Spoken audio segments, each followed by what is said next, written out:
അന്വേഷണത്തിൽ എന്തെങ്കിലും പാളിച്ച കോടതി ചൂണ്ടിക്കാണിക്കുകയാണെങ്കിൽ അത് ദിലീപിന് ഒരു ആയുധമാണ്. ദിലീപ് ഒരു അറ്റാക്കിംഗ് മോഡിലായിരുന്നു വിധി വന്ന ദിവസം. ഇന്നെന്ത് കാര്യങ്ങളാണ് അവിടെ പ്രതീക്ഷിക്കുന്നത്?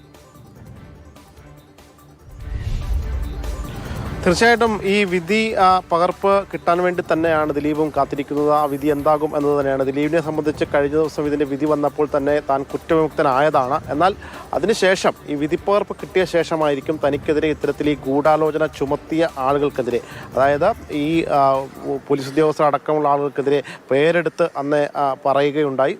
അപ്പോൾ അങ്ങനെയുള്ള ആളുകൾക്കെതിരെ നിയമ നടപടിക്ക് പോകും എന്ന് തന്നെയാണ് ദിലീപ് വ്യക്തമാക്കിയിട്ടുള്ളത്. അങ്ങനെ വ്യക്തമാക്കിയ സാഹചര്യത്തിൽ ഈ വിധിപ്പകർപ്പ് കിട്ടിയ ശേഷം തൻ്റെ അഭിഭാഷകരുമായിട്ട് ഇത് കൂടിയാലോചിച്ച് ഇത്തരത്തിൽ നിയമ നടപടിയുമായി മുന്നോട്ട് പോകാനുള്ള ശ്രമം തന്നെയാണ് ദിലീപിൻ്റെ ഭാഗത്തു നിന്നുള്ളത്. അതിലുപരിയായിട്ട് കുറ്റമുക്തനായതിന് പിന്നാലെ തന്നെ ദിലീപിനെ ഈ വിവിധ സംഘടനകളിലേക്ക് വീണ്ടും എടുക്കുന്ന കാര്യത്തിലുള്ള കാര്യങ്ങളൊക്കെ സജീവമായി ചർച്ചകളും മറ്റുമൊക്കെ നടക്കുകയാണ്. അതിൻ്റെ പശ്ചാത്തലത്തിലാണ് കഴിഞ്ഞ ദിവസം ഭാഗ്യലക്ഷ്മി ഫെഫ്കയിൽ നിന്നും രാജിവെക്കുന്ന സാഹചര്യം ഉണ്ടായത്. എന്തായാലും മറ്റ് ആളുകളുമൊക്കെ ഇത്തരത്തിൽ ദിലീപിനെ ഈ സംഘടനാ തലത്തിലേക്ക് എടുക്കുമ്പോൾ എന്ത് തരത്തിലുള്ള പ്രതികരണമായിരിക്കും ഉണ്ടാകുക എന്നതും ഇനി കാത്തിരുന്ന് കാണേണ്ടതാണ്.